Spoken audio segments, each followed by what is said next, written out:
You see, energy functions on frequencies, and that's what you're made of. Your body is a mass of living energy.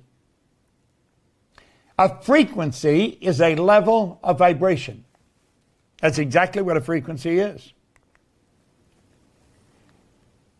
There is an infinite number of frequencies. Remember I said you can think, activate brain cells, and you send off a charge of energy. Now stay with me here. This is so important, yet it's so misunderstood. There's an infinite number of frequencies. Every one of those little purple lines represent a level of vibration.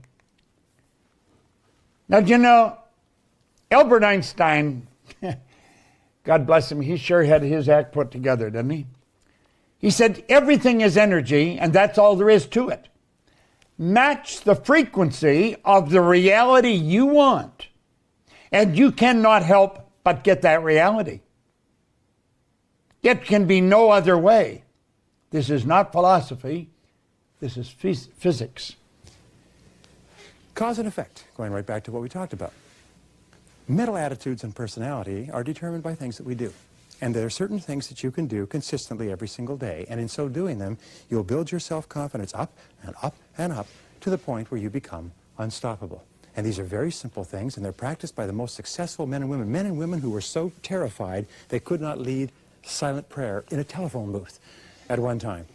And they've built themselves up to the point where they're not afraid of anything by working on themselves. Just like a weightlifter builds up muscles, you can build up character, personality, and strength, and tenacity, and desire, and knowledge, and courage, and confidence by working on yourself. And so I'm going to give you now are the 12 key principles, practiced by all high-achieving men and women. Very easy to learn, very easy to practice, don't cost anything. As a matter of fact, what I would ask is that you try them just a little tiny bit, and you'll get results out of all proportion to the efforts you put in. The first of all, starting point of great accomplishment is to dream big dreams. Number one, dream big dreams. Let your mind float free. All really exceptional men and women dream big dreams. They allow their minds to float. They think of what they could be and what they could do and what they really, really want. Here's an exercise for you. Take a piece of paper later on and write at the top, dream list, and then make a list of all your dreams. If you're married, sit down with your spouse and say, honey, let's make a list of everything we'd like to be, do, or have in the rest of our lives. But what about this and what about that? No, decide what's right before you decide what's possible. Don't decide, well, we can't afford this and we couldn't do that. We go, stop. That's helplessness. That's habit. That's these old negative habit patterns holding you back. Before you even decide what you want, most people are figuring out why they can't have it. What you do is you say, wait a minute, if I had no limitations, and this is the key, you dream as though you had no limitations. Nothing's holding you back.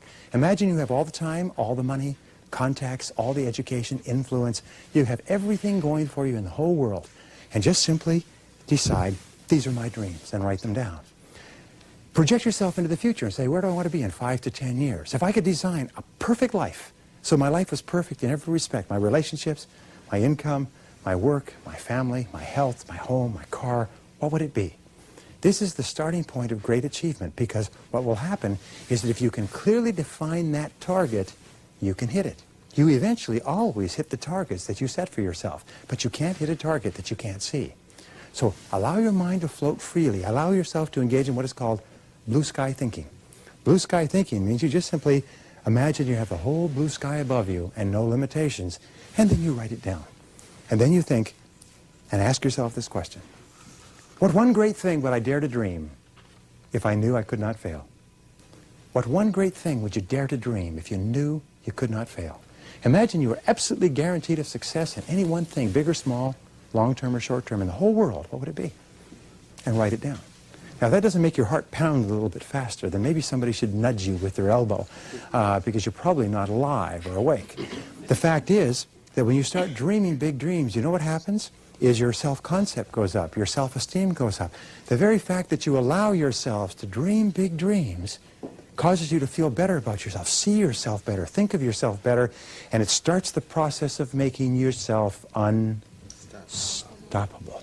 You become unstoppable. People with big dreams that they're absolutely committed to are unstoppable human beings. It's people with little dreams and no hopes and no plans beyond tomorrow and next week. These are easy people to stop. But people that have big dreams to make wonderful lives for themselves, they're phenomenal. Wants are where it starts. You know where wants come from? I'm going to tell you. Look at me. You have, at the center of your being, your spiritual DNA is perfect.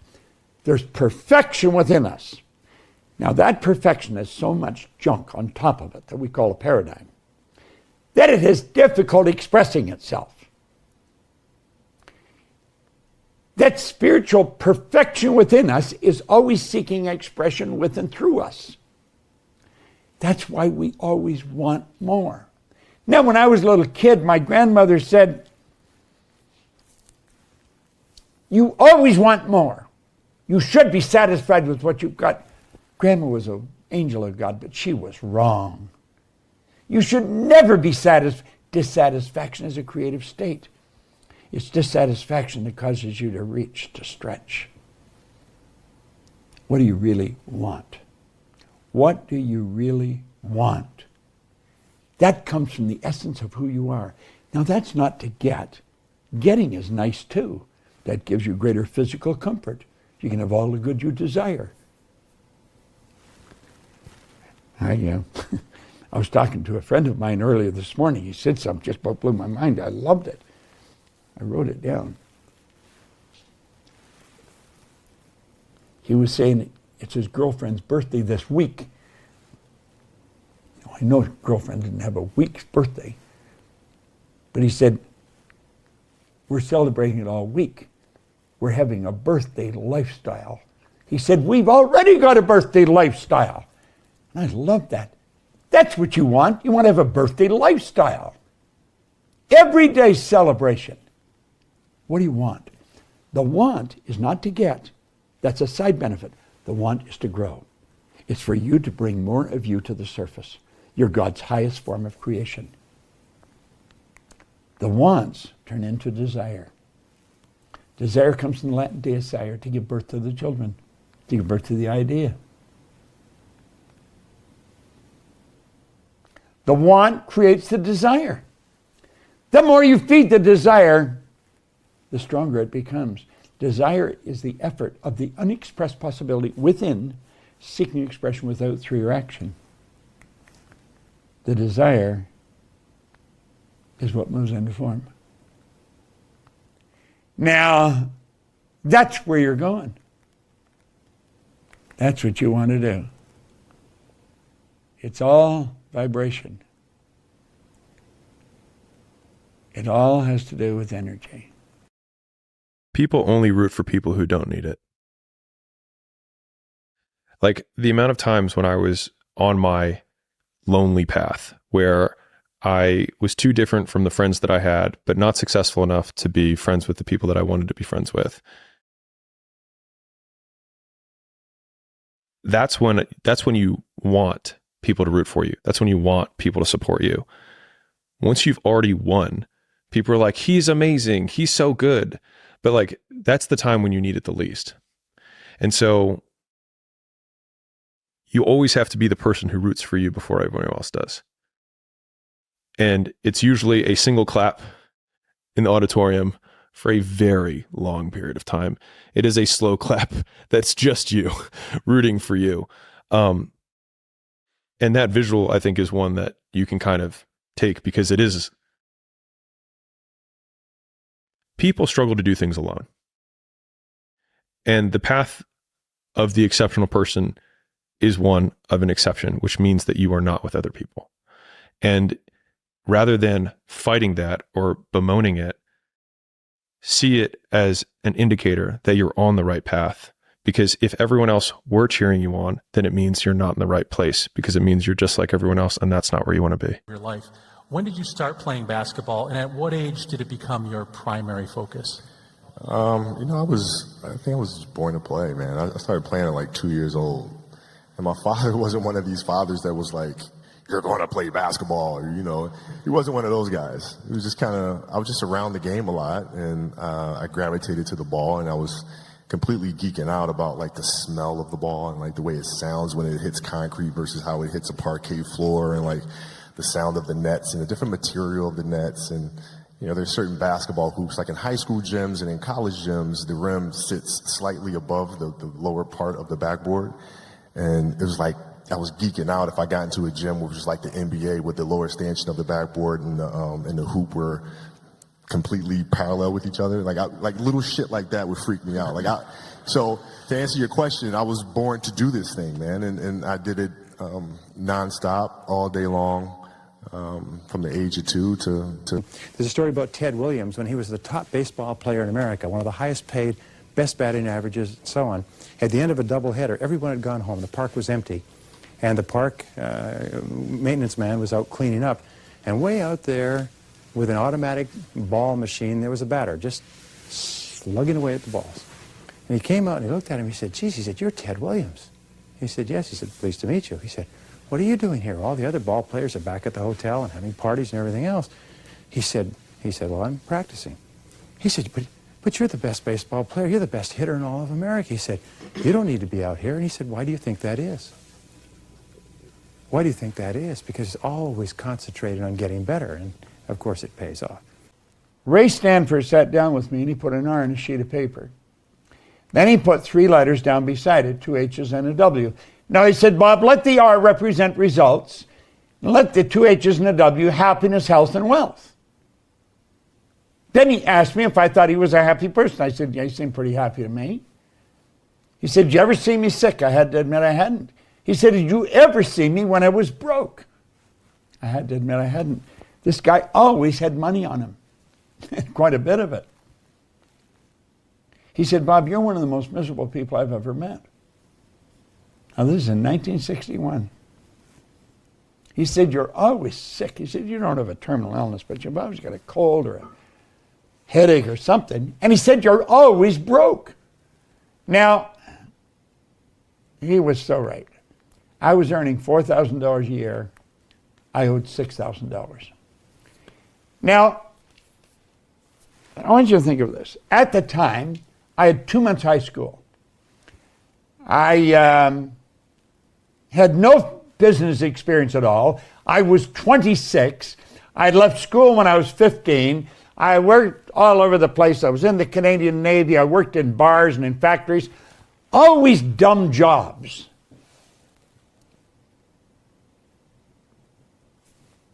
No wonder I was unhappy, sick, and broke. I studied nothing. I read nothing. He said, do you ever read anything? And I said, no, I can't read. And that's when he introduced me to this book. And he said, Bob, Napoleon Hill studied 500 of the world's most successful people over many, many years. And it was at the counseling of the richest man in the world that he did that, Andrew Carnegie. And he found there was a golden thread running through their life. And he wrote The Laws of Achievement. I have The Laws of Achievement right here. Pull those 4 over a bit. And they are right there. There's 8 little books. And that was The Laws of Achievement. Now, he wrote those at the request of Andrew Carnegie. Carnegie said it was a shame, like people like himself, who was the wealthiest man in the world, is going to their grave with all his knowledge locked up in their bones. He said nobody's ever organized the laws of achievement. And as a result, most people never achieve very much. And he got Hill to do it. Well, after he did it, then this book, The Laws, or Think and Grow Rich, came out of that. And this is what I was really into studying. Okay? You know that within a year, my income was at $175,000. Now, at the beginning, the end of this meeting, Arash is going to be giving you a directive. And what I would suggest you do is listen very carefully to him. This is a goal card that I have my goal written on. I carry this in my pocket. Every time I put my hand in my pocket and touch that card, the picture that's in my mind flashes on the screen in my mind. I painted the picture in words on the card, and it's tucked into cells in my brain. Well, that's how I went from earning $4,000 to $175,000, and I did it in less than a year. This is no formal education, no business experience. I had no idea what I was doing. In less than 5 years, I was over $1 million a year. I had business operating in Toronto, Montreal, Boston, Cleveland, Atlanta, in London, England. If you ask me how I did, I had no idea. I had no idea. Control my adrenals. If you know how you get that fight or flight response when you get to move real quick. Yeah. And I started learning the mind a lot, how to get myself jacked extremely fast, like in a horrible environment when everybody's miserable. I learned how to really find strength in the misery. When everybody's suffering, everybody's all poopy pants and their mentality's down and everything, I started just like, my God, this is where I shine. And I started using all that misery for tons and tons of drive and motivation to then lead people further. Because you can get a lot of power through misery. And once people see that, my God, Goggins is fucking going, then everybody says, Roger that. Let me get my shit and go too. So I started realizing that if you can just find strength just a little bit longer, you will have a crew of people following you along the way. That you have to work hard to be successful. You can't just sort of drag along. We say in our society, you work 40 hours for survival, and everything over that each week is for success. If all your work is 40 hours, you just survive. You just sort of tread water in a steady stream that's moving down, and you tread water and you maybe just hold your place, and you pray to God you don't get laid off, because then you just go downstream so fast financially it's unbelievable. But when you're working hard, doing something you care about, achieving your goals and fulfilling your dreams and serving and helping people that you want to help, you become unstoppable. You become irresistible. And Catherine said, I believe success is 5% strategy and is 95% mindset. I had never heard that before. And I looked at her. I just intuitively knew she was right. I knew she was right.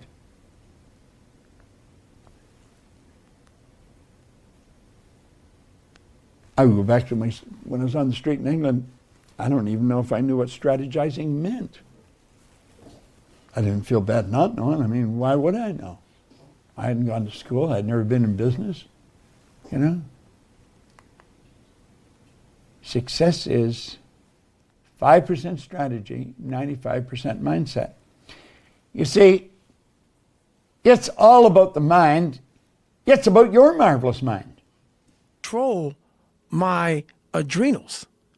If you know how you get that fight or flight response when you get to move real quick. Yeah. And I started learning the mind a lot, how to get myself jacked extremely fast, like in a horrible environment when everybody's miserable. I learned how to really find strength in the misery. When everybody's suffering, everybody's all poopy pants and their mentality's down and everything, I started just like, my God, this is where I shine. And I started using all that misery for tons and tons of drive and motivation to then lead people further. Because you can get a lot of power through misery. And once people see that, my God, Goggins is fucking going, then everybody says, Roger that. Let me get my shit and go too. So I started realizing that if you can just find strength just a little bit longer, you will have a crew of people following you along the way. We know that in America today, we have been sold a bill of goods. The bill of goods is that you can have a great life at 40 hours a week, and maybe 38 or 37 or 35. And the fact of the matter is, in 25 years of searching, I've never found a single successful person who works 40 hours a week. The number of successful people in America working 40 hours a week or less is somewhere between 0 and none. There aren't any anywhere. And yet we're told, well, if you can't do it in 40 hours, it's not worth doing. The average work week for successful Americans is between 50 and 60 hours. Many work 70 and 80 and 90. They work 6 days a week, 12 hours a day, 5 days a week, or 10 hours a day, 6 days a week. Very few people successful on 5 days a week. Very, very few people. I'd love to meet one. They're rare. Maybe they're in the Smithsonian. But they're very rare people. The fact is that successful people, especially during the important years of your life when you're building your estate, work 6 days a week.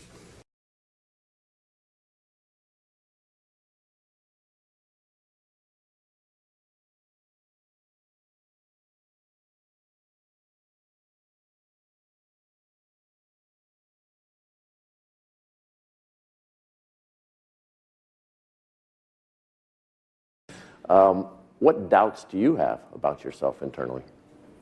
It's not, I've never, doubt is such a strange thing. I mean, it's, you know, there'll be times where you succeed and there are times that you fail. And so wasting your time doubting whether you're going to be successful or not is pointless. It is. I mean, you just put one foot in front of the other, you control what you can't control, and then you see what the outcome is, right? If you win, great, you're going to have to wake up the next day and do the journey over again. If you lose, it sucks, but you're going to have to wake up the next day and do the journey all over again anyway, right? So it's really pointless to sit here and debate or have doubt or this, that, and the other. You train as hard as you can, and you step out there and you let it flow. You see, energy functions on frequencies, and that's what you're made of. Your body is a mass of living energy. A frequency is a level of vibration. That's exactly what a frequency is. There is an infinite number of frequencies. Remember I said you can think, activate brain cells, and you send off a charge of energy. Now stay with me here. This is so important, yet it's so misunderstood. There's an infinite number of frequencies. Every one of those little purple lines represent a level of vibration. Now, do you know, Albert Einstein, God bless him, he sure had his act put together, didn't he? He said, everything is energy, and that's all there is to it. Match the frequency of the reality you want, and you cannot help but get that reality. It can be no other way. This is not philosophy. This is physics. I'm taking the ball out of bounds. It's like the fourth quarter, and the fan yells behind me, goes, "Kobe, you're garbage." I turned around and I said, "Dude, be more creative." Like we both know that's not true. Like say something that's kind of somewhat realistic, that can like needle me a little bit. You're a mass of energy, and you function on frequencies. You are. Now think of that. You may not think of yourself that way. And then you might say, what's this got to do with anything? Well, if you really understand it, you can attract more money, all the money you want, as a matter of fact. You can attract good health.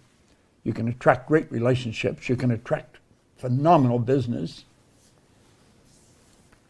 I sat down on a sofa in a room by myself in a little house on Maplewood Lane in 1973, and I said, I'm going to build a company that operates all over the world. The lady that introduced us, Mikey Steller, is our Chief Operating Officer, and she's also our Marketing Director. And I sat down to watch television one night, which I very rarely do, and I only watched it for a few minutes. I thought, I don't want to watch this. And as I was getting up, my phone rang. And it was Mikey on the phone. This would be maybe 2-3 weeks ago. And she said, Bob, I just got a call from Betty. We're in every country in the world. I thought, wow. I wrote that in 1973. I was intellectually involved and I got emotionally involved. But I was it. I was the company. There was no one else. I was by myself. That's what I wanted to do. If you don't know what you want to do, you're going to drift. You're just going to float around like a leaf on a windy day. You're not going to go anywhere. You are a mass of energy and you function on frequencies. And Val really helped me understand that.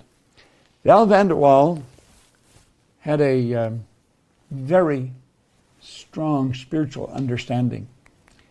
And he said, Bob, if you take a picture of yourself with a Kirlian camera, you're going to see yourself as a glistening, radiating, gleaming form.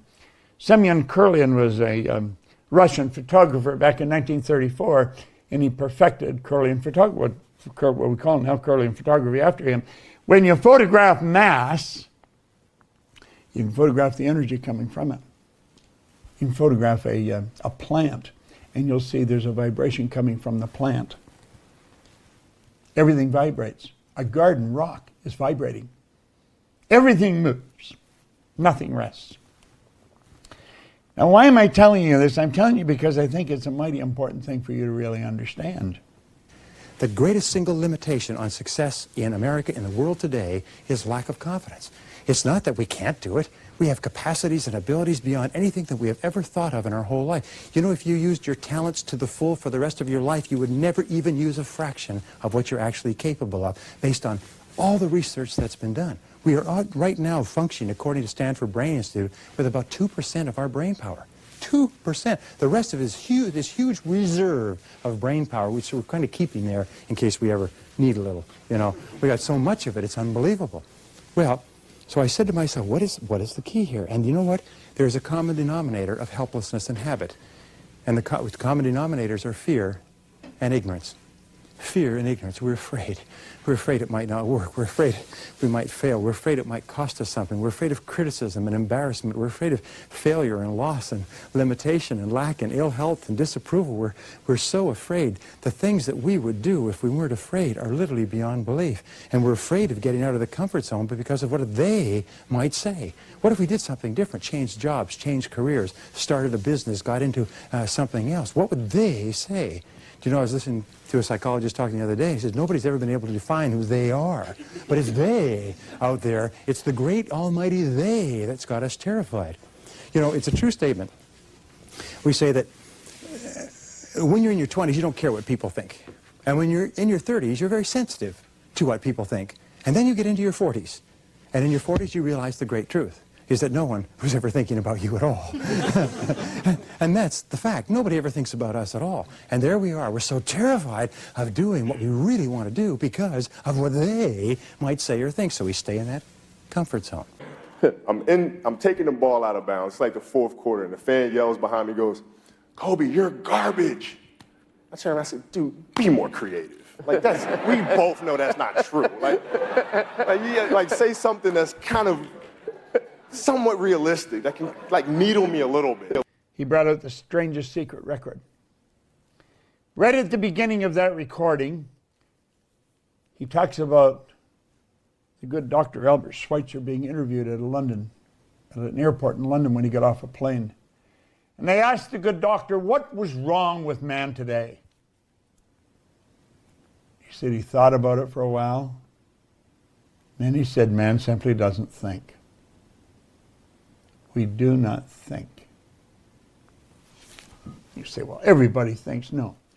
Understand, mental activity does not constitute thinking. You have 5 senses. You can see, hear, smell, taste, touch.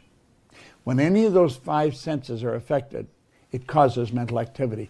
That is not thinking. It causes pictures to fly in your mind. That is not thinking. If you heard a siren in the background right now, you might see a fire truck or an ambulance on the screen of your mind. That's not thinking. You have higher faculties. These higher faculties, most people know little about. Oh, they hear the word every now and then. You have perception, the will, reason, imagination, memory, intuition. These higher faculties are what literally separate us from all the rest of the animal kingdom. All the rest of the little animal kingdom, they're completely at home in their environment. They blend in. You and I are totally disoriented in our environment. We're totally disoriented.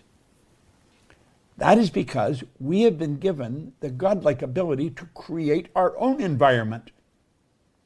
In a survey of 104 chief executive officers a couple of years ago, they asked them, what qualities would most put a person onto the fast track for promotion in your company? And they almost unanimously answered the ability to set priorities and get the job done fast.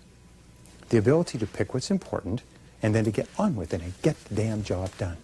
Do you know, today, time is the currency, the key source of value of the 90s and beyond. And today, we value people who do things for us fast. Today, as a matter of fact, they have what is called queuing theory. When there's a queue and people join the queue, they say, and they estimate this all the time, how long a queue will a person join before they walk away and not buy any? It used to be 7, then it was 6, now it was 5, then it's 4. You know what queuing theory today is? It's 3. Person will walk, if there's 3 people in line, if that line is not moving, forget it, I won't buy it, I'll get it somewhere else. That's why they have to have people on almost like alert when people start to approach checkout counters or desks in banks. They watch, because as soon as there's 3 people, they better get up there, or those people will walk away, change their accounts. We don't even know we want it till today. Now we want it yesterday. Isn't that right? When you sell products or services, it may take you 2 or 3 months to get the order, and now they want it last week. And they're very insistent it be delivered immediately, or they buy it from someone else. It's a most incredible thing. So therefore, get a reputation for having a sense of urgency. Get a reputation for having a bias for action. Get a reputation for fast tempo. Move fast, move quick. If a person asks you a question, you don't say, well, I'll get back to you next week. Get back to them now, quickly, as fast as you can. Develop a bias for action and say to yourself over and over, do it now, do it now, do it now, do it now. And if you add this like a rocket behind everything else, you become unstoppable. Great pleasure in the fact that no one wants to be where the fuck you're at right now. Great pleasure in that. And what makes, it has to bring a passion out of you. It has to bring something very, very weird out of you, man. Like, people don't really understand what that is. When you're in the worst environment possible, the worst situation possible, and everybody's looking like, God, man, I hope this ends. And you see that. Time slows down and you see that. You're feeling that. Everybody has that look on their face like, God, this got to go. I don't want to be here anymore. Now, all successful people are those who consciously are aware that the self-doubt that holds most people back is something that they are heir to as well. And they're alert and sensitive to it. When a person says, why don't you do this or why don't you do that? They have a tendency to say, well, I can't because of this and I can't. Wait a minute. There's a story of a little boy. Goes to school for the first time. And the teacher says, do you play a musical instrument? He said, I don't know, I haven't tried yet. If you ask an adult, do you play a musical instrument, what will the adult say? Nope, I can't. No, never could. Don't have, tone deaf, don't have any musical ability at all. Do you know that every child has perfect pitch up to the age of 5? That every child has the ability to play classical music up to the age of 5? The Suzuki musical training systems have demonstrated that. You can start teaching kids classical violin at the age of 3. Just when they can barely move their hands, they can start to play. It's phenomenal. Yet most of us believe, I can't. I don't have it. I can't do it. Our natural tendency is to sell ourselves short. Our natural tendency is to think of the reasons why we can't before we think of the reasons why we can. So the key to breaking ourselves out of the comfort zone and breaking ourselves loose of the shackle of helplessness is courage and confidence. We neutralize the antidote to fear and ignorance is desire and knowledge. And the more we learn about what we want to do and be and have, the more we believe that we can do it. The more we believe that we can do it, the more willing we are to try. And the more willing we are to try, the more likely it is we will succeed. What is the first part of triumph? The first part of triumph is to try. I'm taking the ball out of bounds. It's like the 4th quarter, and the fan yells behind me, goes, Kobe, you're garbage. I turned around and said, dude, be more creative. Like, we both know that's not true. Like say something that's kind of somewhat realistic, that can, needle me a little bit. Do what you love to do. This is very important. These are the 4, this in terms of becoming unstoppable is fabulous, because if you do what you love to do, you will be like an irresistible force of nature. Do what you love to do and commit to becoming very good at it. All of our research indicates that the odds against there being another person like you are more than 50 billion to 1. In the entire history of humanity, there will never be 2 people like you. Never be 2 people with the same face. Never be 2 people with the same, even blood composition, exactly.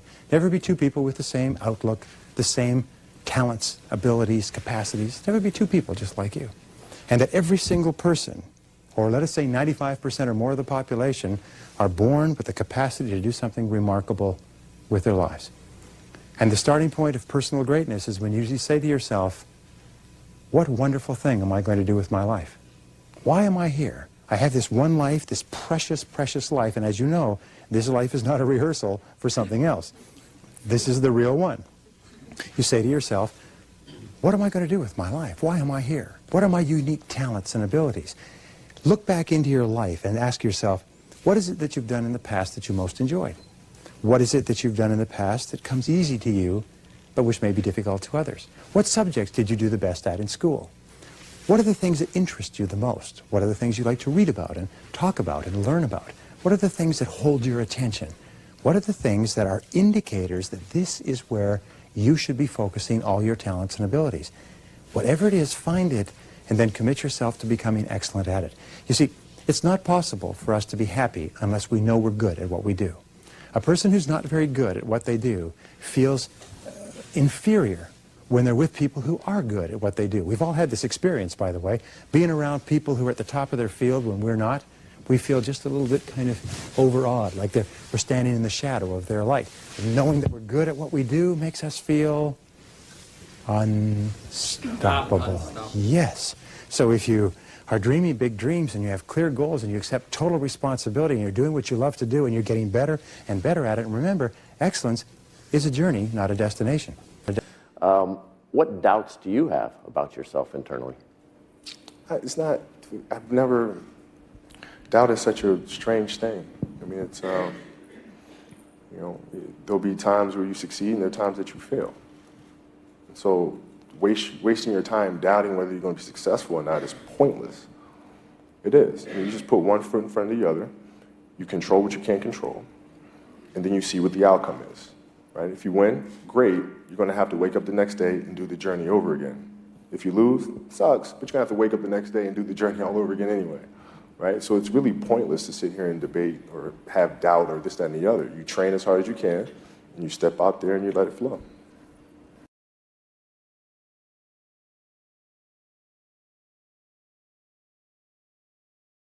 For time immemorial, going back to several hundred years before Christ, the greatest minds of all time have focused on answering the question, why is it that some people are more successful than others? All the work of Socrates was around the subject, how shall we live in order to be happy? What are the keys to wisdom and goodness in life? Plato also wrote about the same subject. How should we live? How should we organize our lives and our families and our societies? Aristotle, and all throughout history, the great philosophers and metaphysicians and mystics, the great religious teachers and preachers and the best writers have all looked at this question, what can we do in order to be happy, to be more successful, to have more of the things that we want? If I say, would you like to be financially independent? You say, of course. Would you like to be financially independent? Yes. Why aren't you? Why aren't you financially independent? You're making one of the best livings in the history of the world, living in the richest country in the history of the world. Why aren't you a little bit financially independent? And you know what you say? I can't. My bills are too high. My taxes are too high. My costs are too high. My this, my that, my... The fact of the matter is there are people who come over here with nothing from foreign countries and save every single thing that they make and live on half of their income, and 10 years later, working at laboring jobs, they've got 20, 50, 100 people working for them and they're financially independent. Why? It's because they had no limitation. All of our limitations exist within our own minds, and the worst of all is we feel helpless. The second reason why people stay where they are is illustrated by the story of Speedy the Rat. Speedy the Rat is put into a cage, and off the cage there are 4 tunnels. And Speedy is kept hungry, and in the mouth of the 4th tunnel, down here, a little bit of cheese is put. Speedy is dropped into the cage, and Speedy is hungry. He goes, smells cheese around here somewhere, so starts doing a little search. Searches around a little bit, tries the 1st tunnel, 2nd tunnel, 3rd tunnel, finds the cheese at the 4th tunnel. Chomp, chomp, chomp, chomp, eats the cheese and is happy. Takes Speedy out, keep him out for 24 hours, he's hungry again, put him back in, cheese is in the mouth of the 4th tunnel, and Speedy goes, a little bit familiar. He does a search process, comes to the 1st tunnel, 2nd tunnel, 3rd tunnel, there's the cheese in the 4th tunnel. By the 3rd or 4th day, you can put Speedy in the cage and he'll go right to the 4th tunnel and get the cheese. Once Speedy is conditioned, they take the cheese and they move it halfway back this tunnel, about 3 feet deep.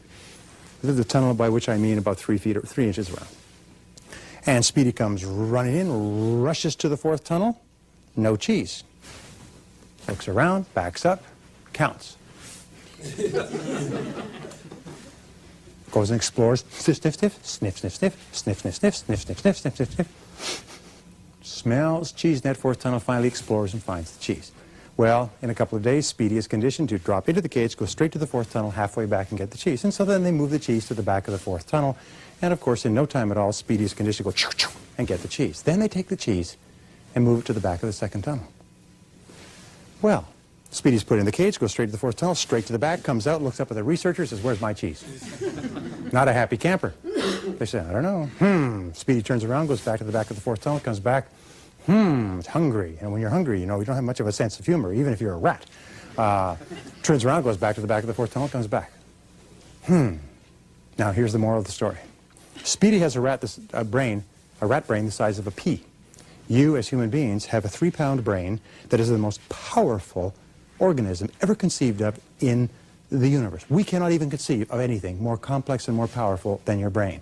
You can send thoughts across thousands of miles. You can think of a person and get them to phone you from across the country. You've done this many times before. Your brain is so powerful it's scary when it's properly used.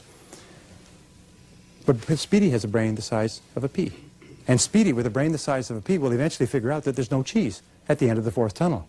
And will begin exploring the other tunnels and will eventually find it at the end of the second tunnel. But human beings with this incredible brain will keep going down the fourth tunnel forever.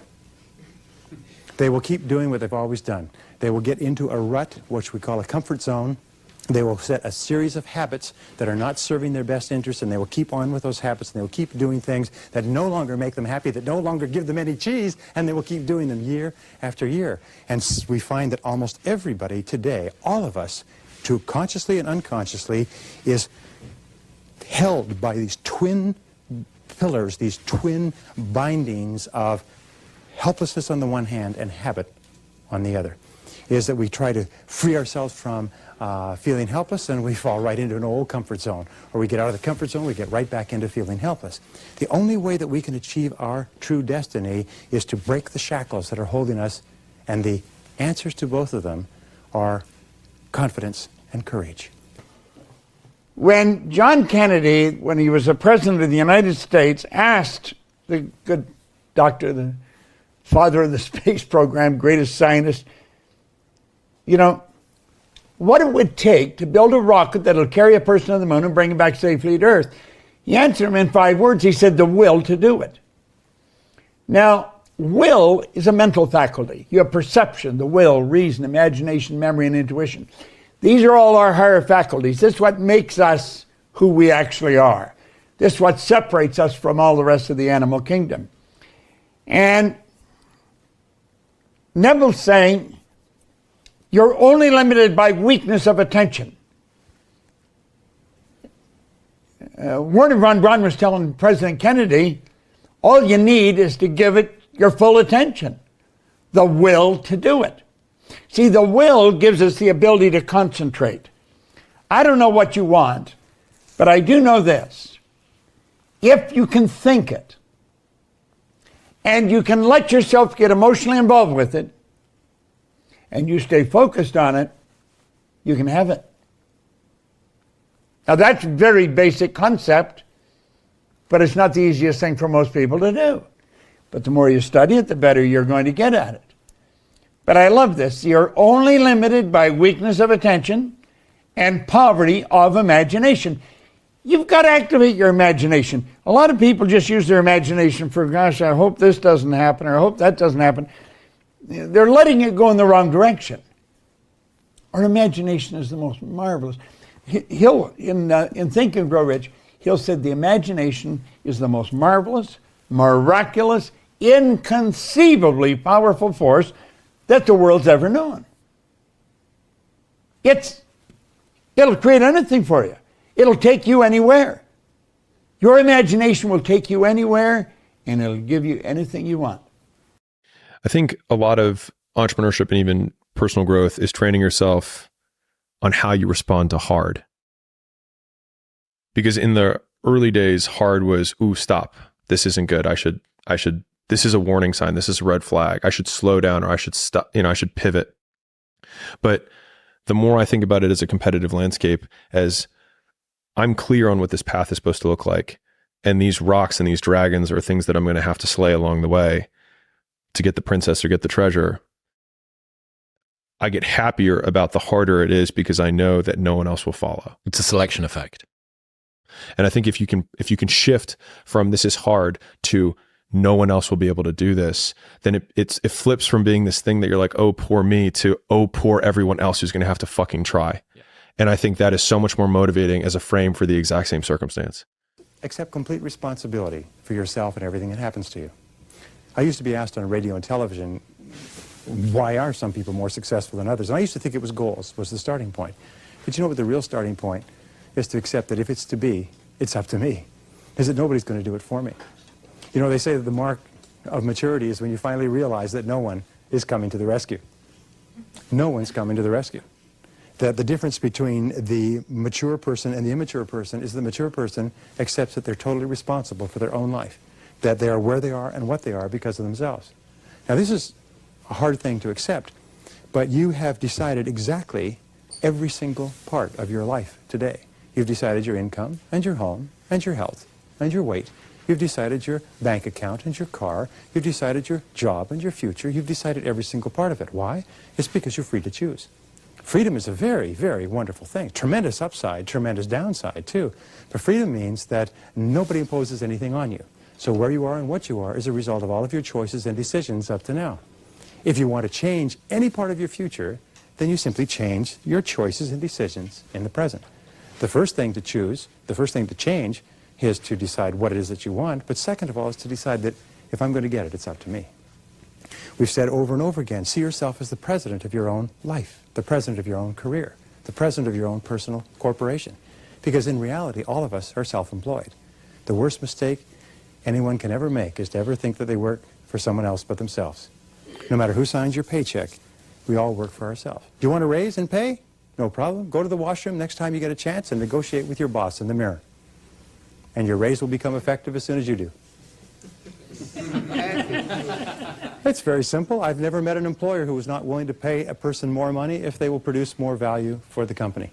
And the amount of value we produce is always up to us. So always say, I am responsible. I am responsible. I am unstoppable, and I am responsible for my own life. If I don't like something, it's up to me to change it. No excuses, no blaming. Never complain, never explain. If you're not happy with something, change it. Not willing to change it, shut up. You see, energy functions on frequencies, and that's what you're made of. Your body is a mass of living energy. A frequency is a level of vibration. That's exactly what a frequency is. There is an infinite number of frequencies. Remember I said you can think, activate brain cells, and you send off a charge of energy. Now stay with me here. This is so important, yet it's so misunderstood. There's an infinite number of frequencies. Every one of those little purple lines represent a level of vibration. Now, do you know, Albert Einstein, God bless him, he sure had his act put together, didn't he? He said, everything is energy, and that's all there is to it. Match the frequency of the reality you want, and you cannot help but get that reality. It can be no other way. This is not philosophy. This is physics. Be an unshakable optimist. This is wonderful. In other words, always look for the good in every situation. We know that a positive mental attitude is a foundation of a healthy, happy life. A positive mental attitude, an attitude of absolute confidence and determination that you can and be and do whatever you want, it goes hand in hand with all great success. The work on positive attitude concludes this, that how you feel about yourself is based on 2 or 3 factors. First of all, it's the way you look at situations. If you look for the good in other situations and other people, you always find it. You always have a tendency to find what you do look for. If you look for the valuable lesson in every setback, and every single day you're going to have setbacks and obstacles and difficulties and disappointment and so on, just look for the valuable lesson. The most important of all is the work done at the University of Pennsylvania, which concludes that we are optimists to the degree to which we control our explanatory style. Explanatory style means the way we interpret things to ourselves. If you interpret things to yourself in a positive way, you're going to be positive. If you interpret them in a negative way, you're going to be negative. So superior people are consciously taking everything that happens to them and looking for a positive way to put a twist on it. Here's an example. My friend Wayne Dyer says, would you like to have a happy childhood? Because he says it's never too late to have a happy childhood. You can have a happy childhood whenever you want. How do you do it?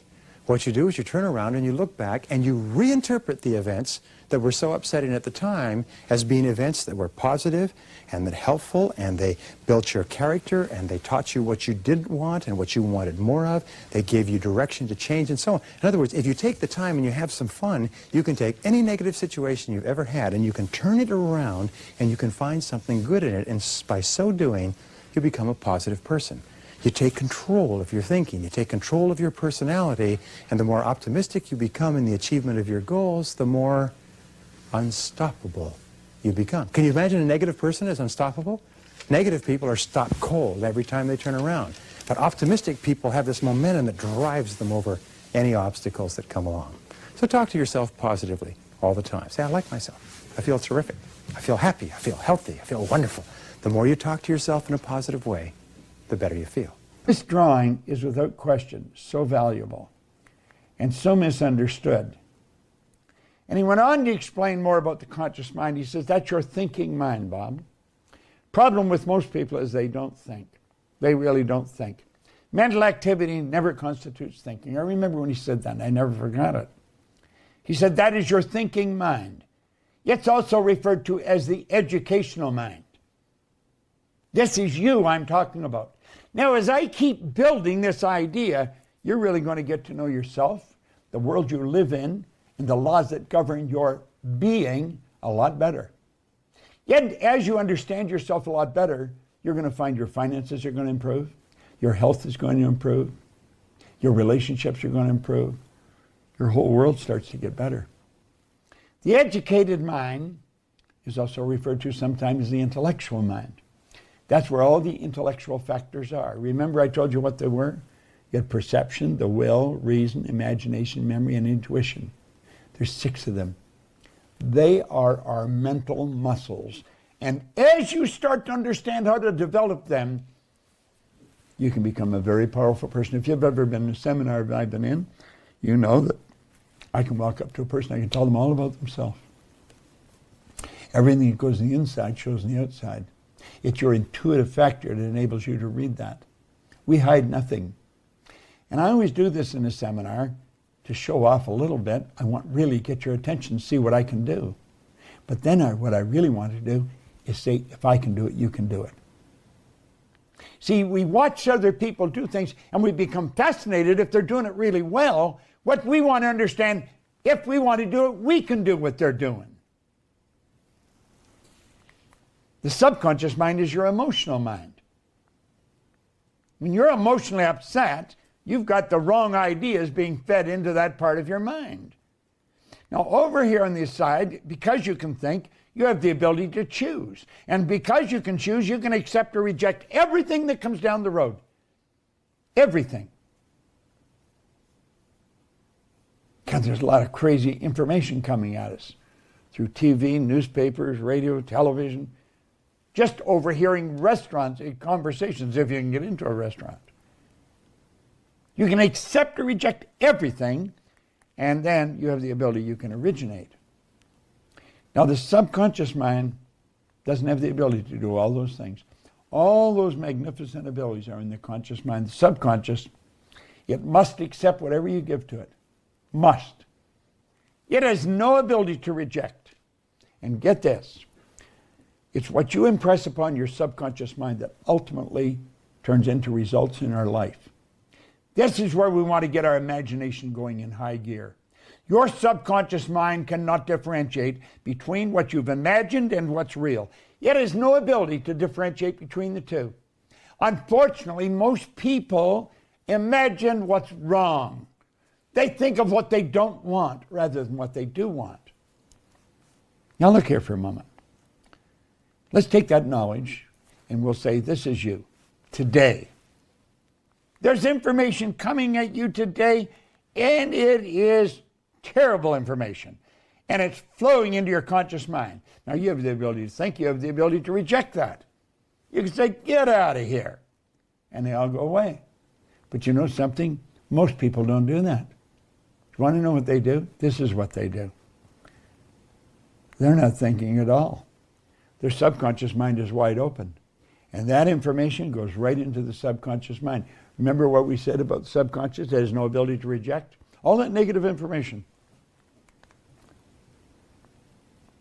Why do we leave the mind open like that? It's our paradigm. It's how we're programmed. We're literally programmed to live that way. Do what you love to do. This is very important. These are the four, this in terms of becoming unstoppable is fabulous, because if you do what you love to do, you will be like an irresistible force of nature. Do what you love to do and commit to becoming very good at it. All of our research indicates that the odds against there being another person like you are more than 50 billion to 1. In the entire history of humanity, there will never be two people like you. Never be two people with the same face. Never be two people with the same, even blood composition, exactly. Never be two people with the same outlook, the same talents, abilities, capacities. Never be two people just like you. And that every single person, or let us say 95% or more of the population, are born with the capacity to do something remarkable with their lives. And the starting point of personal greatness is when you say to yourself, what wonderful thing am I going to do with my life? Why am I here? I have this one life, this precious, precious life, and as you know, this life is not a rehearsal for something else.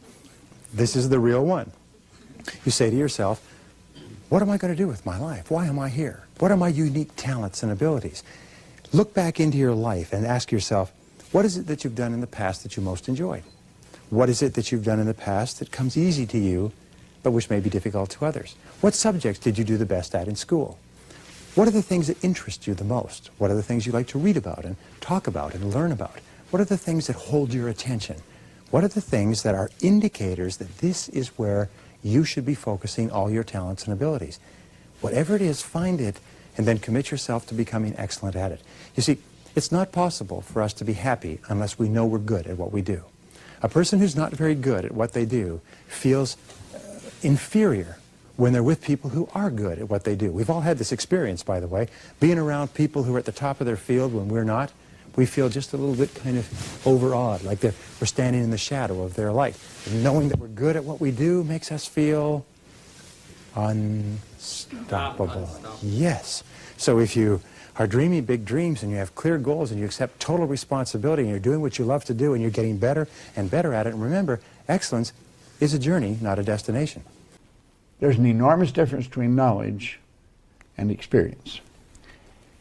He said, you see, Bob, if we read the book,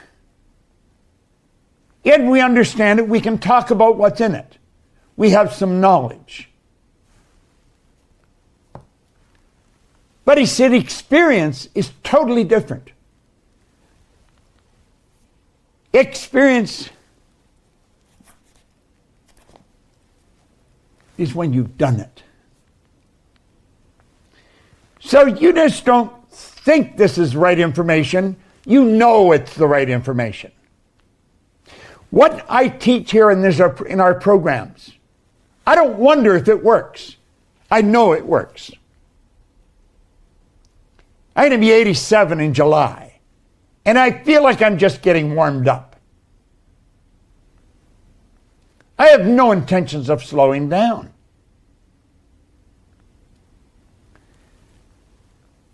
We earn millions of dollars. We operate all over the world. And I believe we share some of the most powerful information in the world. It's not just something I've studied. It's something I did. After watching that film, I come to understand if I could work that hard every day, with being blessed with the physical tools that I have, what would my career be? And I made a promise to myself from that day that I was going to work that hard every single day so that when I do retire, I have no regrets. And that was the most important thing for me, is to leave no stone unturned, get better every single day. And if I lived that way, then over time, I'd have something that was beautiful. But that was my philosophy. It seems like a pretty simple one, but if you live your life to just get better every single day, you do that for 20 years, what do you have? 4, do what you love to do. This is very important. These are the 4, this in terms of becoming unstoppable is fabulous, because if you do what you love to do, you will be like an irresistible force of nature. Do what you love to do and commit to becoming very good at it. All of our research indicates that the odds against there being another person like you are more than 50 billion to 1. In the entire history of humanity, there will never be two people like you. Never be two people with the same face. Never be two people with the same, even blood composition, exactly. Never be two people with the same outlook, the same talents, abilities, capacities. Never be two people just like you. And that every single person, or let us say 95% or more of the population, are born with the capacity to do something remarkable with their lives. And the starting point of personal greatness is when you usually say to yourself, what wonderful thing am I going to do with my life? Why am I here? I have this one life, this precious, precious life, and as you know, this life is not a rehearsal for something else. This is the real one. You say to yourself, what am I going to do with my life? Why am I here? What are my unique talents and abilities? Look back into your life and ask yourself, what is it that you've done in the past that you most enjoyed?